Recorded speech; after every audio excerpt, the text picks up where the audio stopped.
Good evening, visitors. Welcome to the Australian War Memorial's last post ceremony.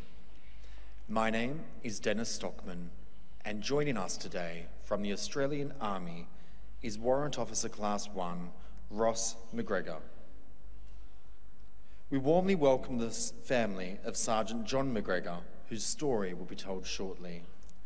We welcome the veterans who have served, those that are still serving, and the families that support them. We acknowledge the members of RSL and Services Clubs Association, RSL Victoria, and RSL Queensland, who are watching the broadcast of this ceremony across Australia. During this ceremony, wreaths and floral tributes will be laid at the base of the pool of reflection by family and visitors. Please stand and join in singing the national anthem.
The Australian War Memorial was the vision of Charles Bean, Australia's First World War official historian.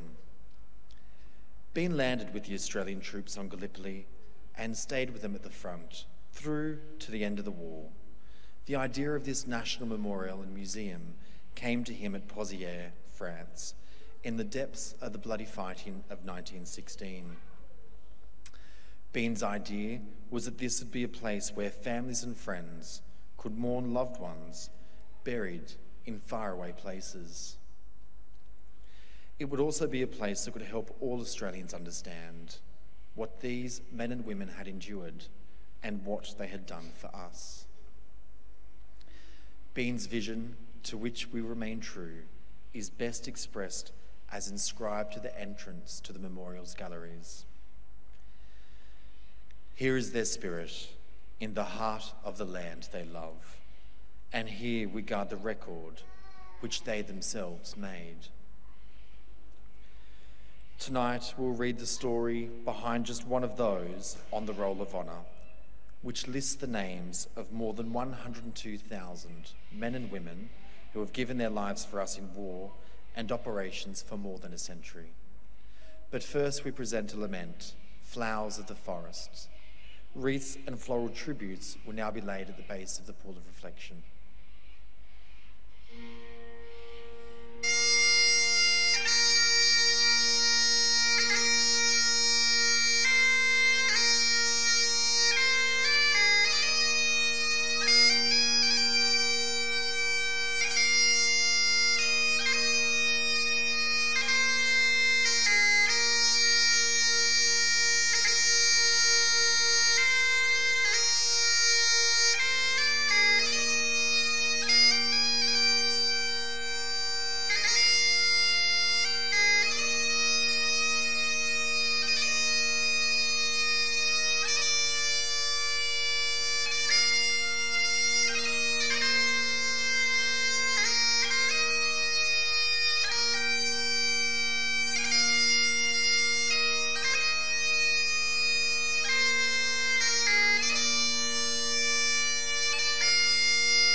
Today we remember and pay tribute to Sergeant John McGregor.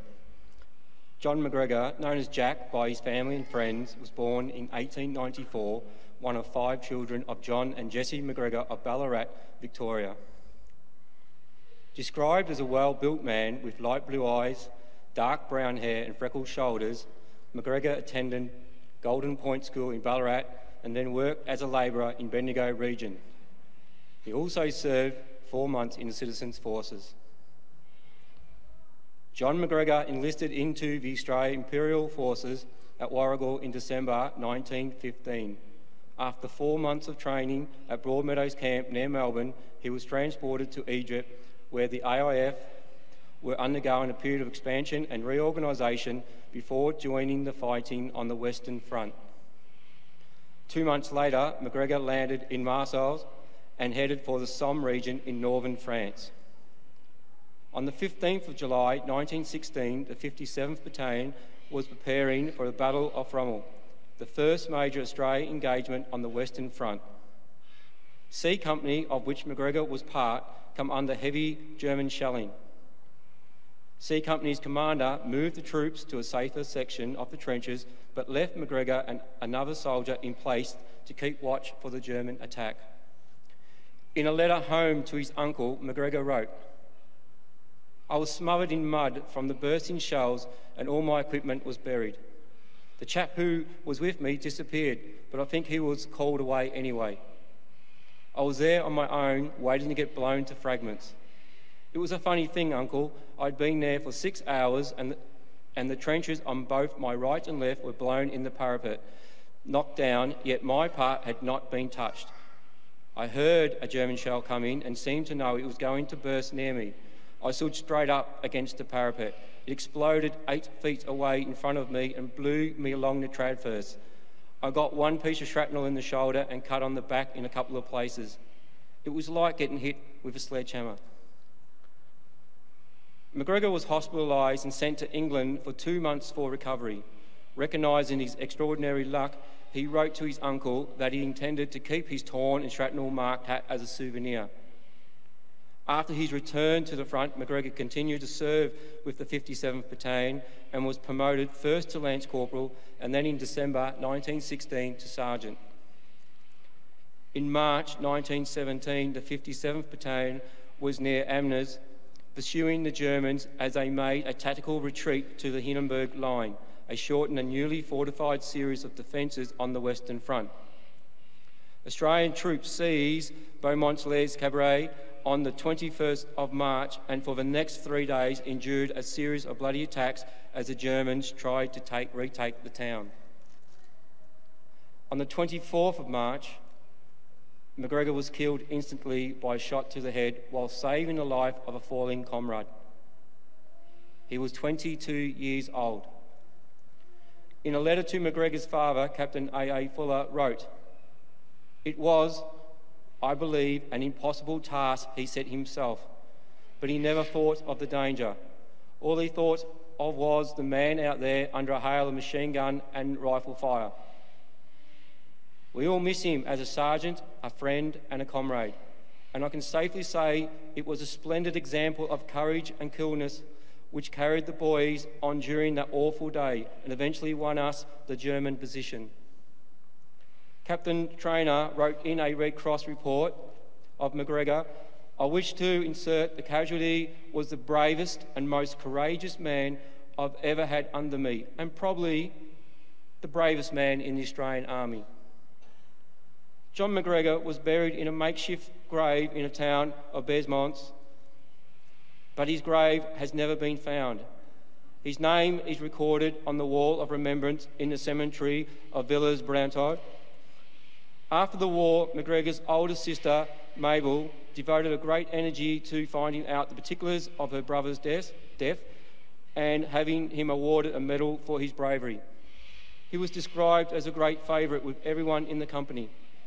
Sergeant John McGregor is listed on the Roll of Honour on my right among the more than 60,000 Australians who died while serving in the First World War. This is one This is but one of many stories of service and sacrifice told here at the Australian War Memorial. We now remember Sergeant John McGregor, who gave his life for us, for our freedom, and in the hope of a better world.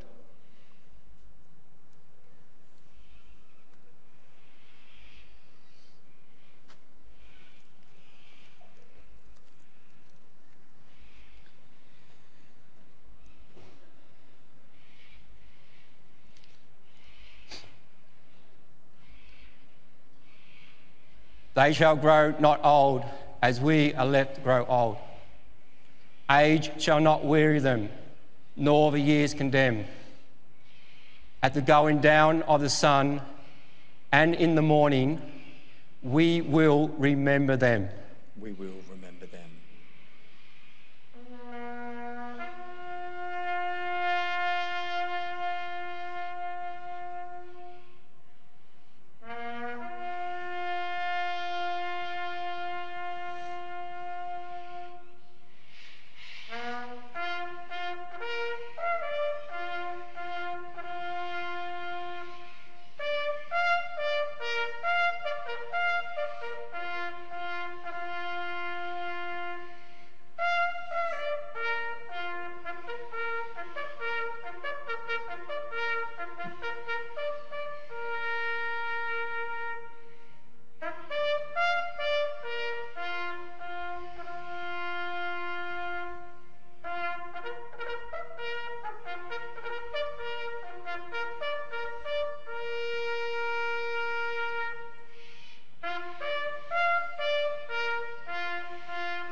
Lest we forget. Lest we forget.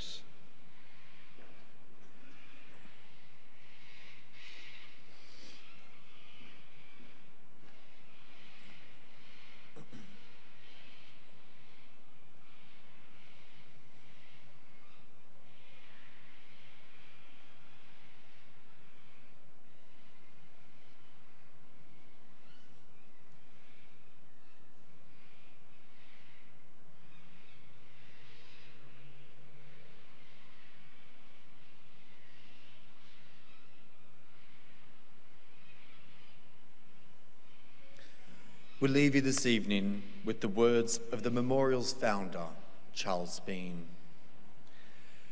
Many a man lying out there at Pozières or in the low scrub at Gallipoli, with his poor, tired senses barely working through the fever of his brain, has thought in his last moments, well, it's over, but in Australia, they'll be proud of this. Ladies and gentlemen, girls and boys, that concludes the last post ceremony. Thank you for visiting the Australian War Memorial, and good evening.